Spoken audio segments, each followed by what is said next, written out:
설교 제목은 같이요. 삶을 변화시키는 부활신앙. 전 그동안 코로나로 인해서 많이 좀 답답한 시간을 살으셨죠.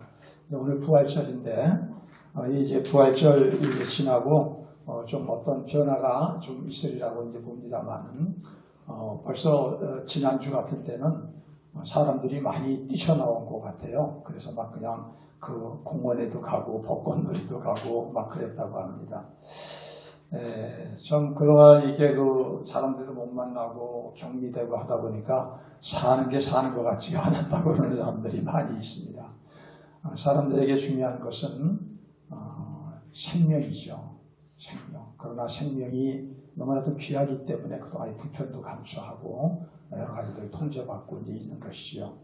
이 생명이 우리나라 말로 하면 살다라는 거 아닙니까? 이 살다에서 명사형 어미를 붙인 게 사람과 삶입니다. 사람이 결국 살아있다는 것이 사람입니다. 그 살아있는 사람의 매일매일의 일상이 삶이죠. 그 삶보다 중요한 건 없습니다. 삶을 아무렇게나 여기면 많이 후회하게 되죠. 삶은 참 소중한 것인데 문제는 우리의 삶이 때로는 우리가 원하지 않는 그러한 힘들고 어렵고 고통스러운 그럴 때가 있습니다. 우리는 그럴 때 변화를 원하죠. 그러나 변화가 제 마음대로 안 됩니다. 그래서 어떤 분들은 더 이상 살아봐야 소용이 없구나. 그래서 극단적인 방법까지도 취하는 것이죠. 사실은 여러 가지 사람들이 중독으로 들어가서 자꾸만 현실을 도피하는 게 지금 이 삶이 내가 못 견디도록 고통스러운 것입니다. 못 견디도록 지루하고 못 견디도록 고통스럽고 도피하는 것이죠. 그런데 이 삶을 변화시킬 수 있는 여러 가지 다양한 방법들을 여기저기서 얘기하지만 써보기도 하지만 시원치가 않죠. 오늘 바울 사도는 이렇게 얘기합니다. 삶을 변화시키는 가장 확실한 것이 부활을 믿는 거라는 겁니다. 하지만 부활신앙 갖는 거. 그러니까 어떻게 보면은 교회 부활에 대해서 얘기하는 건 교회밖에 없어요. 불교에서도 부활은 없어요. 그게 열반이죠. 그런데 이 부활에 대해서는 교회밖에 얘기하지 않는데 교회에 와서도 부활을 믿지 못해. 그리고 삶의 변화가 따르지 않아. 이건 너무나도 억울방통한 일이죠. 억울방통한 사람입니다. 그 사람은. 전 세계에서 교회밖에는 부활에 대해서 얘기할 수 있는 것이 없어요. 왜? 기독교는 존재하게 된 게 딱 두 가지 아니에요. 십자가 예수님의 죽으심, 3일 만에 부활. 요거거든요. 요걸 복음이라고 그러거든요. 요것 때문에 존재하는 거예요. 십자가와 죽음은 별개 문제가 아닙니다. 이렇게 믿는 거예요. 교회 처음에 와서는 창조를 믿는 거예요. 그래서 창세기 1장 1절에 보면 태초에 하나님이 천지를 창조하셨다. 창조는 대개 믿어요. 잘 이렇게 믿어요. 그런데 이 창조신앙에서 이 십자가 예수님의 죽음, 십자가 신앙까지 가는 게 어려워요. 그러다가 이제 한참 다녀가지고 어떤 사람은 죽을 때, 교회도 다녀도 죽을 때 그거를 가져요. 십자가 신앙. 십자가 신앙이라는 게 뭐냐면 내가 교회에 와서 착하게 살려는 게 아니라 내가 하나님 앞에 이렇게 예배드리고 잘 보여가지고 하나님이 나에게 저주 때리지 않고 복 주시는 게 아니라 내 모든 흉악한 죄와 저주와 죽음과 심판에 처할 수밖에 없는 그것이 내 삶이야, 내 실존이고. 그런데 그걸 위해서 예수님께서 그 모든 인류의 죄를 다 담당하시고 단번에 십자가에 죽으심으로써 내 죄의 값인 사망을 치르셨다 이거예요. 그걸 대속이라고 그러는 거거든요. 대신 갚아주셨다. 그게 어느 날 이제 믿어지는 것이죠. 그러면 이거를 믿으면은 그 다음 3일 만에 부활이 믿어질까요? 안 믿어질까요? 믿어지게 되는 거죠. 근데 또 어떤 사람은 예수 십자가에 죽으시면 맞아 그러고 막 눈물까지 흘리는데 부활은 잘 안 믿어지는 거예요. 부활은 잘 믿어져. 근데 사실 이 세계는요 하나예요. 하나. 창조를 믿으면은 십자가 죽음도 믿게 되고 십자가 죽음도 믿게 되면 부활도 믿게 되고 이게 하나입니다. 오늘 사도 바울은 이제 고린도전서는 사도 바울이 기록한 거 아니에요. 고린도전서는 책은 뭐냐 하면은요. 이 세상에서 하여간 제일 문제가 많은 교회가 고린도전서예요. 어떻게 보면 모든 교회들에서 일어나고 있는 문제를 종합 세트로 만드는 백화점이 바로 이 고린도 교회란 말입니다. 그래서 이제 이 고린도 교회를 고치기 위해서 이 문제를 고쳐서 교회가 위험하니까 바로잡아주기 위해서 이제 이 서신서를 기록한 거거든요. 옛날에는 자유롭게 교통해서 다니지 못했잖아요. 예. 그래서 이제 이 서신서를 기록했는데 이 고린도전서를 마치면서 오늘 바울은 15장에 뜬금없이 부활에 대한 얘기를 장황하게 해요. 고린도전서 15장은 부활장이라고 해서 성경에서 부활에 대해서 가장 정확하고 확실하고 다양하게 이 부활을 기록해 놓은 장입니다. 그래서 아마 지금 오늘 설교할 때 교회들에서 거의 아마 한 80% 이상은 이 고린도전서 가지고 할 거예요. 아마 거의 80%. 그 정도로 이제 이게 부활장이라고 하는 건데 왜 부활의 얘기를 뜬금없이 할까요? 이 얘기입니다. 고린도 교회가 문제 있다는 것은 건물이 문제 있다는 거예요. 고린도 교회 성도들이 문제가 있다는 거예요. 그렇죠. 교회는 사람이거든요. 분류하심을 받은 하나님의 사람들이 교회입니다. 그런데 그 사람들이 변화가 안 됐다 이거예요. 예수 믿고서도. 그래서 그렇게 교회가 문제가 있고 세상에서 손가락질 받는 그런 교회가 됐다는 얘기입니다. 근데 그거를 해결할 수 있는 데는 하나, 부활을 진짜 믿어야 된다 이거예요. 그래서 이 부활에 대한 얘기를 지금 하는 겁니다. 자, 여러분, 우리 삶에도 문제가 많아요. 가정에도 문제가 많아요. 일터에도 문제가 많아요. 교회도 문제가 많아요. 어렵게 생각하지 마세요. 부활을 믿으면 해결됩니다. 근데 부활을 안 믿어. 그러면은 삶이 변화될 수 있는 가능성은 거의 없습니다. 거의 없습니다. 그러니까 이 부활만이 사람을 진정으로 변화시켜줍니다. 자, 오늘 바울은 이렇게 얘기합니다. 1절 한번 읽어봅시다. 형제들아, 내가 너희에게 전한 복음을 너희에게 알게 하노니. 이미 예수 믿는 사람은 복음을 알아요? 못 알아요? 알죠. 근데 또 알게 하노니 그랬어요. 왜 이렇게 얘기를 할까요? 복음을 다 들었고 알지만 그 복음이 그에게 영향력 있게 역사하지 못하는 거예요. 그래서 다시 복음을 상기해라. 어떤 복음? 그냥 복음이 아니야. 내가 너희에게 전한 바울이 고린도 교회에 고린도 교회를 이제 목회하고서 이 고린도 교회를 세우고 그랬거든요. 그때 그들에게 전한 복음, 그때를 생각하라 이겁니다. 왜? 지금은 엉뚱한 사람들이 와가지고 이상하게 복음을 흐려버렸어요. 그러니까 복음에 대해서 헷갈리게 돼버린 거예요. 그러니까 이제 문제가 일어나는 거예요. 그러니까 내가 너희에게 전한 복음. 그때 어떻게 복음을 전했는지를 다시 기억하고 상기하고 그 복음으로 돌아오려는 것입니다. 그런데 바울은 너희에게 전한 복음이라고 그랬어요. 이거 뭐냐면 사람은 그냥 예수 믿을 수 없어요. 누구나 다 누군가에게 복음을 전해받아야 돼요. 저도 복음을 전하지만 저가 누군가에 전해받은 거죠. 그렇죠?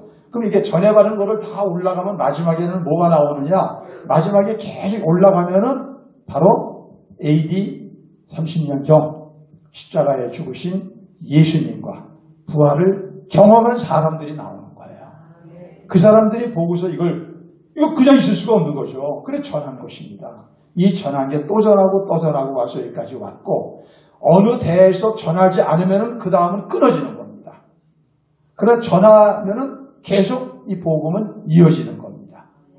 자, 그래서 이 복음을 너희가 다시 상기해서 이 복음을 확실하게 기억하고 그 복음에 맞는 신앙으로 돌아와야 됐는데 내가 너희에게 전했을 때 그 복음은 어떤 복음이냐? 그게 2절입니다. 같이 시작. 너희가 만일 내가 전한 그 말을 굳게 지키고 헛되이 믿지 아니하였으면 그로 말미암아 구원을 받으리라. 그냥 무조건 복음을 알아가지고서 구원받는 게 아니라 이거예요. 그때 전한 그 복음을 지금도 변질시키지 말고 변동시키지 말고 그대로 지키고 있어야 된다.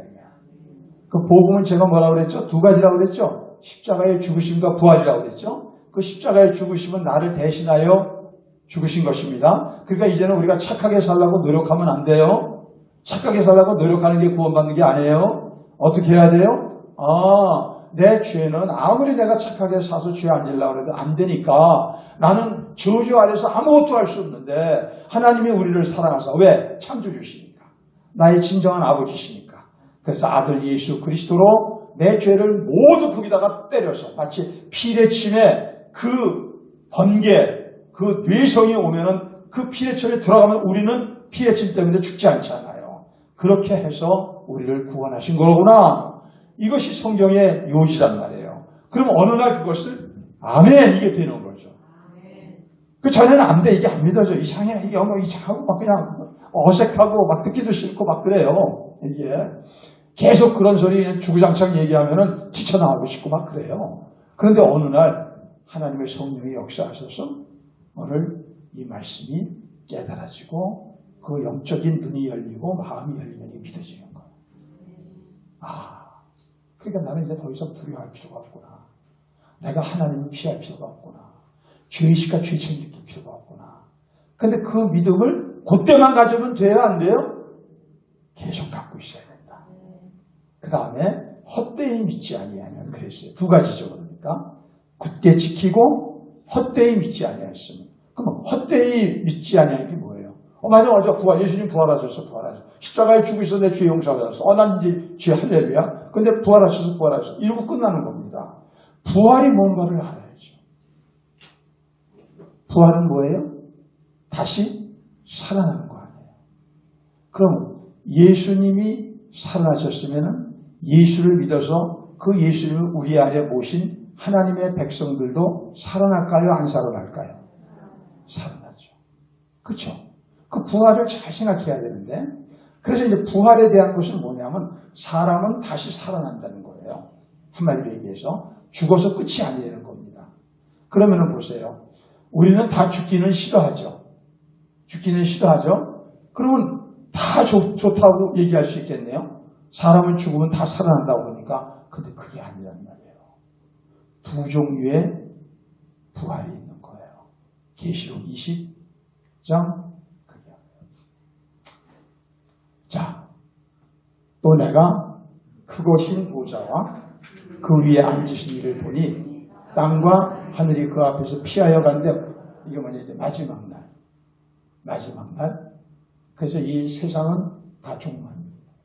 그 마지막 날 이제 땅과 하늘은 없어 피해야 간 데 없다고 그러잖아요. 근데 또 내가 보니 누가? 죽은 자들이 큰 자나 작은 자나 그 보좌 앞에 죽은 자들이 살아난 거예요. 그 여러분은 죽고 나서 다시 이렇게 살아나면은 할렐루야야 아니면은 놀렐루야예요. 근데 어떤 사람은 놀렐루야야. 왜? 앞에 누가 있어? 누가 있어요? 그 위에 하나님이 앞에 있어. 그냥 살아나서 또 한 번 살면 좋은데 그 앞에 하나님이 있어. 근데 하나님이 어떻게 하시냐? 또 내가 보니 죽은 자들이 큰 자나 작은 자나 그 보좌 앞에 서 있는데 하나님이 계시고 뭐가 펴 있어요? 책이 아닙니다. 많은 책. 또 다른 책. 요거는 한 권의 책. 요거는 생명책. 다시 말하면 뭐냐? 예수 진짜로 믿고 헛되이 믿지 않고 복음을 지키고 헛되이 믿지 아니하는 사람들의 이름이 써 있는 책. 이게 천국 갈 사람의 생명책. 그 책들은 뭐예요? 죽은 자들이 자기 뭘 따라? 뭐에 기록된 대로? 이. 그러니까 한쪽에서는 할렐루야죠. 근데 한쪽에서 뭐예요? 와, 난 진짜 망했구나. 난 죽으면 끝날 줄 알았는데. 그렇지 않다는 겁니다. 13절. 바다가 그 가운데서 죽은 자들을 내주고 또 사망과 음부도 그 가운데서 죽은 자들을 다 살아나는 거예요. 이제까지 창세 이후로 죽은 자들은 무조건 다 살아나는 거예요. 한 명도 빠짐없이. 그 자기 행위대로 심판을 받고 사망과 음부도 불못에 던져지니 이것을 이걸 둘째시다. 첫째 사망은 심장이 멈춰서 육체적으로 죽는 거. 둘째 사망이 이거예요. 이렇게 해서 불못에 들어가는 거. 누구든지 생명책에 기록되지 못한 자는 어디요? 이거를 똑바로 알고 믿어야 이게 헛되이 믿지 않는 거죠. 그 나머지는 다 헛되이 믿는 거예요. 교회 다녀도. 집사님이 헛되이 믿고 장로님이 헛되이 믿고 권사님도 심지어는 목사도 헛되이 믿고. 목사인지 막 뿔쩍도. 그러니까 여러분 예수 헛되이 믿으면요 재앙입니다. 그렇죠? 예.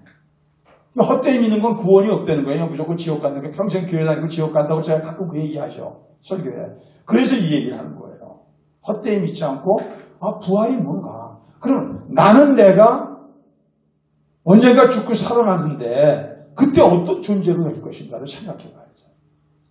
만일에 성경의 말씀을 믿는다면 그 사람이 변화할까요? 안 변화할까요? 변할 수밖에 없어요. 변할 수밖에 없다. 사람은 어떤 충격적인 일을 만나면 충격에 따른 강도 따라서 변화가 있게 마련입니다. 근데 이거보다 더 강한 충격은 없는 거예요. 이게 믿어지면. 그래서 결국은 올바른 신앙, 구원받은 신앙은 100% 사람을 변하게 한다. 따라합시다. 내가 참된 구원받았으면 변화는 100% 일어난다. 변화가 안 일어난 자체가 헛된 믿음이다. 나는 그냥 그래서 그런 거야. 원래 성격이 그거가 아니다 이거야. 그러면서 오늘 바울은 이렇게 얘기합니다. 예수님의 죽으신 것은 어느 날 뜬금없이 갑자기 십자가에 죽으셨는데 저분이 하나님의 아들에게 만들어낸 말이 아니라 성경에 수천 년 전부터 예언되어 있던 것이 실현된 것이다 이거야. 부활도 똑같이 성경대로 예언되는 것이 실현된 것이다 이거야. 그러면 이 성경은 여러분 보세요. 이게 전부 이 성경이 39, 27, 66권 아닙니까? 66권인데 저자가 다르지 않아요. 그리고 연대도 다 다르단 말이에요. 지금으로부터 그러니까 모세가 창세기를 기록했다고 하는데 그러면 지금부터 3,450년 전이에요. 그러면 그때서부터 맨 마지막이 주후 100년이니까 사도 요한까지 그 긴 1400 년 동안을 여러 사람이 성경을 기록했는데 각각 제각각이 될 수밖에 없지 않아요. 그런데 그 모든 예언은 동일하게 예수님의 십자가의 죽으심과 부활을 겨냥하고 있다 이것입니다. 그래 그런 의미의 성경은 누구 책이에요? 하나님의 책인 것이죠. 저자는 하나님, 기록은 사람들이 한 것이죠. 그래서 그렇게 죽으시고 그렇게 부활하셨다는 것입니다. 또 예수님은 부활하시고서 가만히 있는 게 아니라 40일 동안 많은 사람들한테 나타나신 거예요. 그래서 제자들에게 나타나 제일 처음에는 막달라 마리아라고 하는 여제자에게 나타나시죠. 그 다음에 남자 제자들에게 나타나고 게바는 베드로를 얘기하는 것입니다. 베드로는 어떤 사람이에요? 예수님을 부인하고 맹세하고 부인하고 저주하고 부인하고 그랬던 사람한테 나타나시고 또 그 다음에 모든 제자들 그리고 500여 명이 다 보는 데서 나타나시고 승천하시고 그 다음 마지막에는 사도 바울. 이 사도 바울이 예수 믿는 자들 때문에 골칫거리야. 이 사람은 유대교의 최고 지도자거든요. 그래서 하나님을 열심히 믿는 그 충성심 때문에 교회를 잡아다가 집어넣고 죽여야만 된다라고 생각을 했어요. 그러고 가다가 그 다메섹으로 가다가 거기서 주님을 만나지 않습니까? 그리고 부활을 누려서 거기서 이제 변화가 된 것이죠. 다시 말하면 무슨 말이냐? 그렇게 주님께서는 나타나셔서 만난 사람들마다 다 변화되지 않아요. 그 얘기를 하는 거예요. 그러니까 이런 것입니다. 교회에 다니고 진짜 예수 믿는데 변화 안 된 사람은 아직 안 믿는 사람. 그냥 교회 다니는 거예요. 머리로만 하고. 그 부활신앙을 사람을 확고하게 확실하게 변화한단 말입니다. 그럼 어떻게 변화시키냐? 공통점이 있어요. 이 사람들은 다 옛날에 죄를 밥 먹듯이 짓을 사람이에요. 베드로는 어떤 사람이에요? 뱃사람 아니에요. 뱃사람이 어떻게 살아요? 제가 군대 생활 군산에서 했어요. 그 항만 담당이었어요. 제가 항만 담당에 그게 외국인이 그냥 선원 다 오죠. 그게 완전히 아주 지저분한 거죠. 그 외항선이 딱 들어오면 다 지저분한 거. 그러니까 뱃사람이라는 게 도덕관념이나 윤리관념이 어떻다는 게 뻔하지 않아요. 그 사람들은 술, 또 쾌락, 이런 거밖에 없는 사람들이에요. 기착지 오면은. 그런데 그런 사람이 예수 믿고 어떻게 사도가 돼요? 어떻게 사도가 돼요? 그게 뭐예요? 하나님의 거룩하심을 입어서 거룩한 삶을 살도록 변화됐다는 것이죠. 거룩이 되는 건 딴 게 아니라 예수님 닮게 됐다. 하나님 닮게 됐다. 그런 얘기입니다. 옛날에는 뭐예요? 죄의 왕인 마귀를 닮아. 그러니까 마귀 닮아서 싸납고 도적질하고 음란하고 그래가지고 막 반항적이고 그냥 막 폭력적이고 그런 사람들, 거짓말 반복시하고 그런 사람들이 변화됐다는 것입니다. 여러분, 사도 바울은 어떤 사람이에요? 사도 바울은 아니 이제는 교회를 잡아 죽이려고 하는 사람인데 이 사람 변화를 사다가 됐잖아요. 또 하나 야고보가 나오죠. 야고보는 누구냐? 예수님의 동생이에요. 성경은 예수님 동생이 예수 믿었을까요? 안 믿었을까요? 돌아가시기 전까지, 부활하시기 전까지 안 믿었어요. 오히려 뭐라고 그랬냐면 자기 형인데도 미쳤다고 그랬어요. 왜 집에서 가끔 그 못된 동생들이 있죠. 형 보고 형을 갖다가 막 그냥 갖다가 형 미쳤어. 뭐 어쩌고 막. 그렇게 예수님을 핍박했던 사람이에요. 그런데 죽으신 후에 부활을 보고서는 변화돼가지고 예루살렘의 최고 지도자가 된 것이죠. 여러분, 예수 믿으면 다 변합니다. 거룩한 삶으로. 거룩한 삶을 좀 더 거룩해지느냐 덜 거룩해지느냐 차이는 있어. 그런데 예수는 오래 믿었는데도 아직까지 하나님 냄새가 안 나.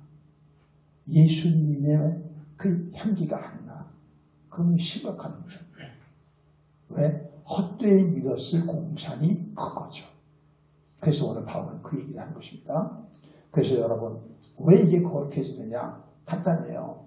예수님의 십자가가 내 죄를 사했죠. 그럼 내 죄가 용서받은 순간 나는 어떻게 된 거예요? 옛날 그대로 세속적인 사람이에요? 거룩해졌어요.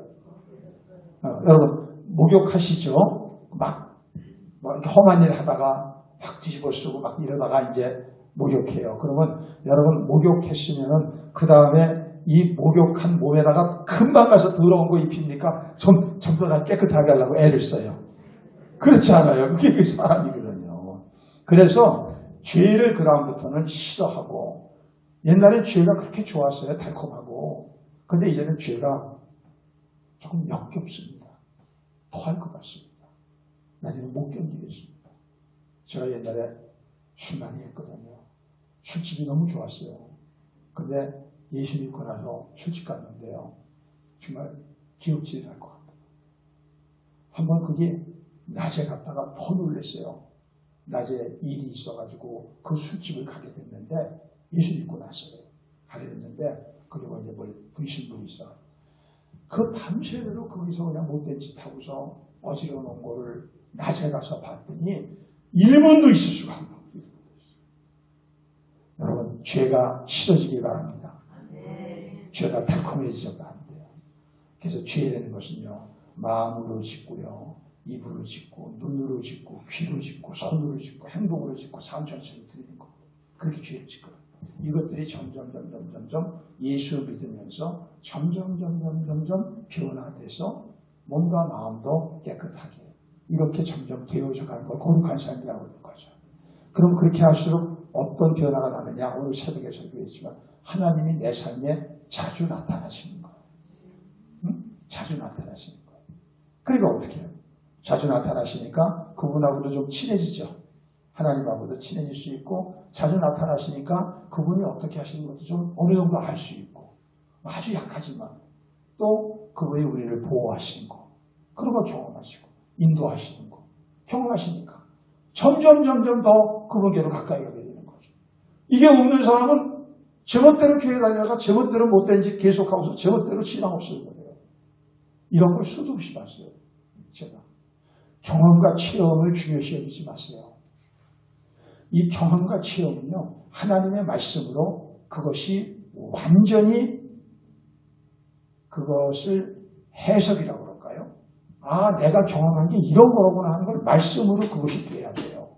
이것이 안 되는 건 아무짝에도 소용없는 거예요. 그냥 날아가 버려요, 그냥. 아, 이래서 하나님이 이런 경험, 이런 체험을 하셨구나. 이런 것이죠. 이것이. 그래서 그렇게 됨으로써 사람이 점점 나이를 먹을수록 살아갈수록 보다 더 예수님 닮은 모습이 많아져야지. 근데 나이 먹었다고 더 이상하게 되면 그건 아닌 것입니다.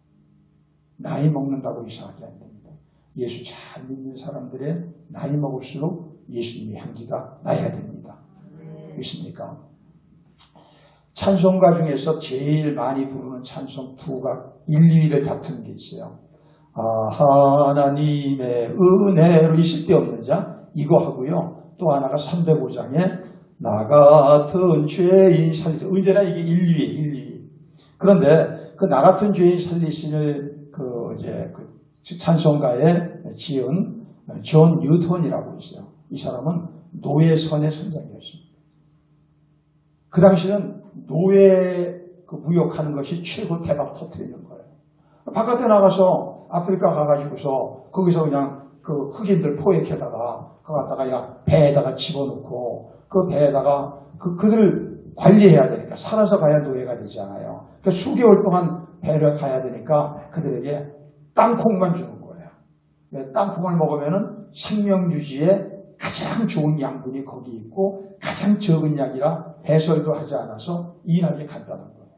그렇게 잔인하고 그렇게 비인간적인 인간. 이 사람이 어떤 풍랑을 만나가지고 그 속에서 하나님을 만났다고 그래요. 간증서 보면은. 그러고서 그가 진실하게 회개하고 여러분 하나님 만나고 나면은요 아무렇지도 않은 게 아닙니다. 하나님 진실로 만나고 나면은 계속 마음속에 내 죄가 생각나서 회개하고 자백하고 눈물이 나고 어떤 사람은 몇 년이고 저도요 아마 한 1, 2년 우는 것 같아요. 예배마다. 지금은 솔직히 좀 죄송스러워요. 옛날같이 울음이 많이 안 돼요. 막 울고 싶은데 이렇게 찍어도 잘 안 돼요. 근데 그 울음이 그냥 나는 게 아닙니다. 그 울음이 두 가지거든요. 차디찬 눈물은 왜 내 삶이 이 모양이냐? 이 반항이고 비관이고 울분이고 분노의 잔울. 그건 완전히 사탄적인 겁니다. 그러나 뜨거운 눈물이 있는 거예요. 내 영혼에서부터 나오는 이 눈물을 흘리고 나면요. 사람은 카타르시스 되고 이 사람이 깨끗해지고 영혼이 건강도 좋아지고 정서도 좋아지고 좋은 일이 생기게 되는 거예요. 제가 1, 2년 그랬거든요. 지금은 반대예요. 1, 2년 만에 몇 번. 목사인데도 그러니 어떡합니까? 속상해요. 그러니까 여러분 거룩한 삶이 되는 것은 만약 예수님을 믿음으로 그 안에 새 생명이 들어온 거예요. 새 생명. 그래서 그게 들어온 거예요. 그걸 똑바로 하셔야 됩니다. 근데 생명은 처음에 컬러 작아요. 작게 느껴지잖아요. 이게 점점 잘하면은 그 다음에 이 생명을 인지할 수 있는 거잖아요. 이것이 내 안에 거듭난 새 생명. 이것이 내 새로운 자. 이거구나. 이러고서 이거를 구별하며 살 수 있는 거예요. 이거 처음에 구별 못하니까 옛사람과 새로운 새 생명의 새 자아가 구별이 안 되니까 혼돈스러운 것이죠. 그래서 경건의 훈련을 지속적으로 계속해야 되는 거예요. 했다 안 했다 하면 아무짝에도 소용이 없어요. 다 잊어버리니까. 다시 원점들을 다시 원점 시작 이렇게 하는 것이죠. 자, 두 번째입니다. 이 사람들은요, 오늘 여기 다 이제 제자들이나 사도 바울이나 죄송합니다. 이 사람들은 다 어떤 삶을 살았는데 옛날에는 자기 하고 싶은 삶을 살았어요. 아니면 나 벌어먹기 위해서 나는 이 직업을 가지면 좋겠어. 아니 난 우리 아버지 직업을 갈 거야. 아니 난 뭐 대학교 들어가서 난 이거 못 갈 거야. 여러분 지금 보세요. 코로나 이후 완전히 달라져요. 그동안 죽어라고 공부가르쳐가지고 자식들 이렇게 만들려고 그거 망친다고 그랬잖아요. 제가. 그런 구조로 되면 안 되는 거예요. 무슨 말이냐면 그 아이가 하나님의 인도하심을 받도록 교육을 시키셔야 돼요. 그래야 학교의 공부건 세상의 공부가 그에게 플러스가 되어가지고 여기서 나오는 건데 이거 없이 넌 고3이니까 교회 나오지 마. 이러고서 가서 때려잡았어요. 그러니까 하나님에 대해서 완전히 멍청해져요. 그 지금 보세요. 지금 다 바뀌잖아. 벌써. 급속하게. 앞으로는요. 대면되는 직업은 얼마나 약화될 겁니까? 비대면이 돼야 되는. 벌써 지금부터 발빠르게 나오고 있는데. 그러니까 여러분이 잠깐만 세상을 따라가시면 안 돼. 누구를 따라가야 돼요? 성경을 따라가야 돼요. 성경을 따라가야 돼요. 자식을 어떻게든지 하나님의 인도함 받을 줄 아는 사람으로. 젊은이들 잘 들어요.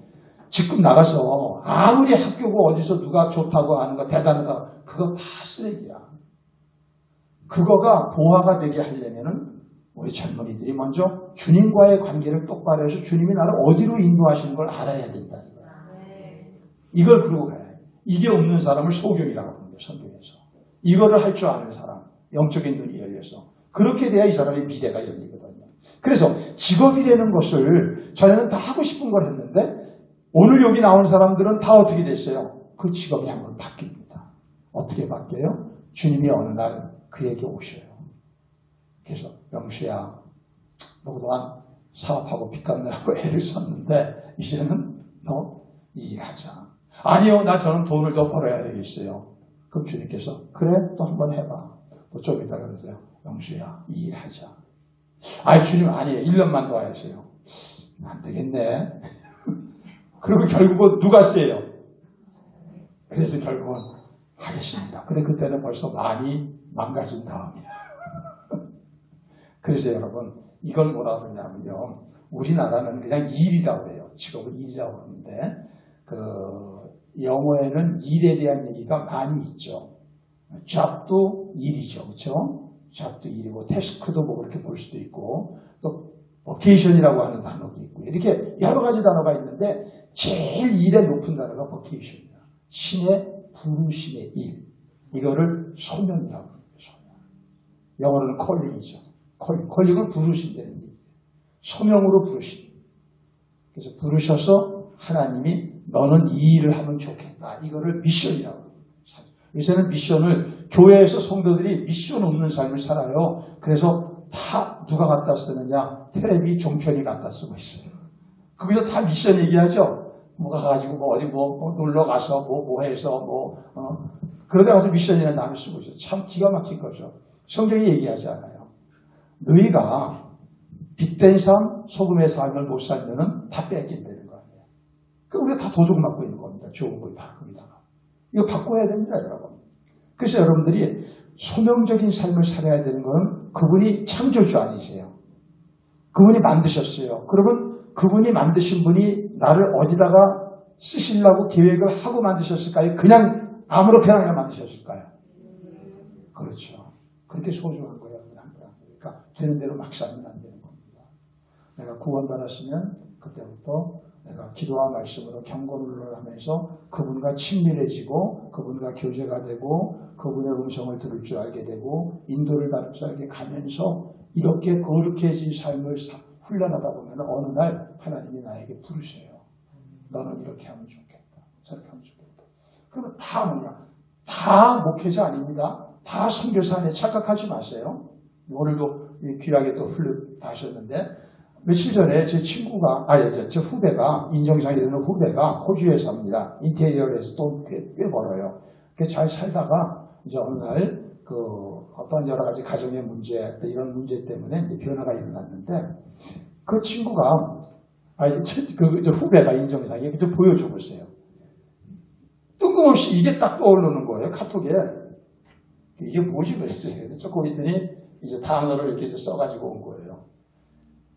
오늘 호주의 한 부잣집에 일을 하러 갔대요. 그래서 일을 하려고 이렇게 이제 뭐 뒤집어 쓰고 이제 일을 하는 인테리어 업자니까.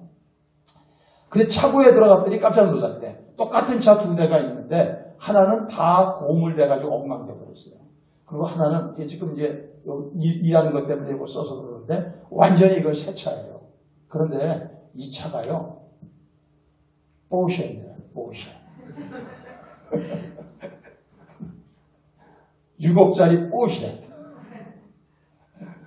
그런데요. 이게 똑같은 거를 왜 이렇게 갖다 놨냐면 옛날에 타던 차. 이건 이제 자기가 새로 산 차인데 이 차를 1년에 이 주인이 딱 52번 탄대요. 한 주에 가장 가치 있는 그 일에 이 차를 몰고 나간대요. 어떤 상징을 두는 거죠. 아마 카메니아인가 봐요. 그러면서 뭐라고 했냐면 여기에 간 순간 하나님이 나한테 이렇게 느끼게 해주셨어요. 요게 너 정사가 너 과거의 네 예수 믿기 전에 네가 이거야.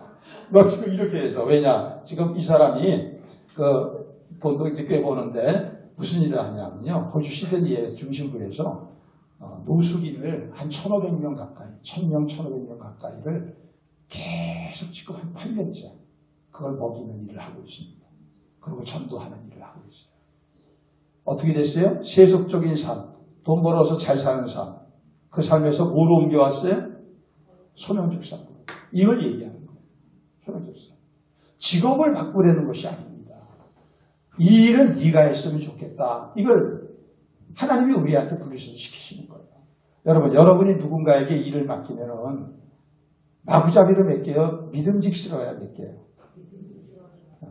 그때까지 다듬어줘야 돼요. 내가 하고 싶다고 하는 게 아니에요. 그러면 너는 이제 이거 하면 좋겠다. 이렇게. 이 일을 할 때 이 소명이 최고의 직업이 되는 겁니다, 여러분. 소명이 최고의 직업. 그래서 가장 높은 차원의 직업이 보케이션. 신의 부르심으로 이 일을 하는 것이죠. 이 일을 하고 있으면요, 여러분 지금 여러분들이 지 아무리 돈을 벌어봐야 아파트 50평 살면 90평 사는 사람 앞에서는 생쥐야. 90평짜리는 200평짜리 앞에 생쥐야. 펜트하우스 앞에서 생쥐라고. 박사가 돼봐야 무슨 지방 박사 누가 알아줘요? 서울 박사 알아줘야지. 서울대학도 미국 가면 꼼짝 못해요. 하버드, 예일, 박사학위 받아도 포스트닥 또 그것도 있어요. 그러니까 열등감은 이루 말할 수가 없는 거예요. 오히려 공부한 사람, 출세한 사람이 더 열등감이 많아요. 부자도 마찬가지예요. 부자도 차원이 달라요. 그러나 소명으로 사는 사람은 위고 아래고가 없어져. 믿습니까? 누가 시켜요? 그러니까 어떻게 보면 건방지다고 할 정도로 당당한 거예요. 그게 건방져서 그런 게 아니에요. 그게 하나님이 시키신 일을 하고 있으니까 내 안에 자존감이 있는 거죠. 이 귀한 일을 하고 있는데, 사랑하는 성도 여러분, 그냥 예수 믿지 마시고 아줌마라고 그냥 사는 거 아닙니다. 아줌마나 아저씨나 똑같아요. 우리 사람 아니에요, 사람. 하나님의 형상을 닮은 사람. 사람에게는 그 삶에 맞는 하나님의 과업이 있는 겁니다. 그 부르심을 받게 되기를 주의 이름으로 축복합니다. 마지막은 뭐냐? 이 사람들이 다 마지막 공통된 거는 누구를 증거하는 삶을 살았어요? 예수 증거하는 삶. 아까 그랬죠? 바울도 누구에게 자기가 복음을 받았다. 나도 누구에게 지금 복음을 전하고 있는 거야. 특별히 바울은 어떤 사람이에요? 예수 믿는 사람 다 쫓아다니면서 잡아놓고 투옥하고 죽이기까지 했다고 그러잖아요. 그런데 자기를 용서해 주셨어. 그런데 자기에게 나타내 주셔가지고 예수 믿게 해주셨어.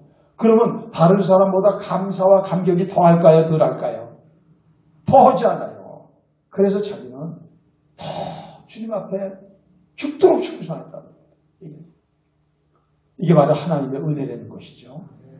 사랑하는 성도 여러분, 나이가 이만큼 될 때까지 몰랐습니까? 이제 알았습니까? 그러면 더 해야죠. 그렇죠? 더 해야죠. 정말로 천국을 우리가 믿고 부활을 믿는다면 이 몸이 걸려가도 주님 앞에 남은 시간 충성해야죠. 이 몸을 가지고 그냥 근질근질 죄에 어떻게든지 그 쾌락을 위해서 쓰는 사람과, 아니야, 이제는 내가 주를 위해서 주가 맡기신데 써야지 하는 사람은 질이 다르고 차원이 다른 거 아닙니까? 그래서 아까 그 얘기입니다. 책들에 기록된 거는 뭐냐? 그 책에는 우리가 한 나쁜 짓, 선한 거, 하나님의 일한 거, 이게 다 기록되어 있다는 거예요. 컴퓨터 하나에도 다 있는데 하나님께서 그거 뭐가 어렵겠어요. 그거에 따라서 하나님이 상을 주신다는 것이고, 믿는 사람들에게. 또 악인들에게는 그 행위에 따라서 심판이 있다는 것이죠. 그러므로 우리는 부활신앙을 확신하면서 우리의 삶의 새로운 변화를 꿈꾸어 나가셔야 될 줄로 믿습니다. 왜? 부활신앙 아니면 삶을 못 바꿔요. 못 바꿔요. 여기서 주가라고 철학기도 해보십시오. 제가 주가라고 금식기도 해보십시오. 제가 그게 바뀌어주는 게 아니에요. 그런 기도를 통하여서 어느 날 십자가와 부활이 확신되어지는 것이죠. 그 부활의 깊이가 더 들어가게 되는 것이죠. 그랬을 때 한 사람 한 사람 변화되는 모습이 교회 안에 일어납니다. 한 사람의 변화만 봐도요, 100명 교회 같은 거는 순식간에 부흥해버립니다. 실질적으로 경험한 거니까. 무슨 여러 사람이 변화될 필요가 없어요. 한 명만 변화해도 확 변화돼요. 그래가지고 이게 변화돼가지고 이게 분위기가 형성되면은요, 여기 그냥 처음 왔는데 눈물이 나는 거예요. 왜 그래요? 변화된 사람에게는 하나님의 성령이 가까이 하시잖아요. 그러니까 그러는 것입니다. 오자마자 회개해요. 오자마자 회개. 오자마자 은혜가 터지고. 우리 이제 오늘 부활절 지나고 있습니다. 또 내년에 부활절 있겠지만 그때까지 부활절을 잊어버리면 되겠어요? 안 되겠어요? 우리는 이번 부활절을 기회로 내가 참다운 부활신앙을 갖고 있는 사람인가, 내 삶은 오늘 거룩한 삶으로 바뀌어졌느냐? 다음, 소명적인 일을 하고 있느냐? 세 번째로 복음을 증거해서 가족들과 이웃들과 사랑하는 사람들을 예수 믿게 하는 일을 삶을 변화시키는 부활신앙을 더 공고하게 되기를 주의 이름으로 축복합니다. 하나님의 성령이 여러분 안에서 꿈틀거리고 역사하신다면 여러분은 하나님의 아들이 될 겁니다. 그거보다 귀한 것은 없습니다. 이제는 그분과 더 친밀한 관계로서 마지막 다시 오실 주님 앞에 여러분들이 설 수 있는 귀한 성도들 되시기를 주의 이름으로 축복합니다. 우리 같이 찬양 부르겠습니다. 같이 한번 일어나서 찬양 부를까요?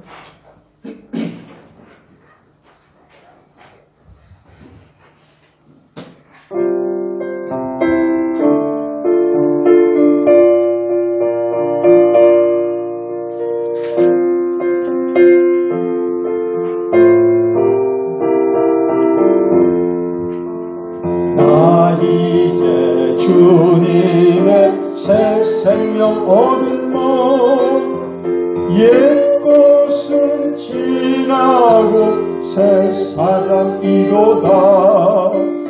그 생명 내 맘에 강같이 흐르고 그 사랑 내게서 해같이 빛난다. 영생을 누리며 주 안에 살리라. 오늘도 내일도 주 함께 살리라. 주 안에 감추인 새 생명 얻으리. 이전에 좋던 것 이제는 값없다. 하늘의 은혜와 평화를 맛보니 찬송과 기도로 영생을 누리 주 안에 살리라. 오늘도 내일도 주 함께 살리라. 산천도 초목도 새 것이 되었고 죄인도 원수도 친구로 변한다. 새 생명 얻은 자 영생을 누리니 주님을 모신 나 새 하늘이로다. 영생을 누리 주 안에 살리라. 오늘도 내일도 주 함께 살리라. 주 따라가는 길 험하고 멀어도 찬송을 부르며 뒤따라가리라. 나 주를 모시고 영원히 살리라. 날마다 섬기며 주 함께 살리라.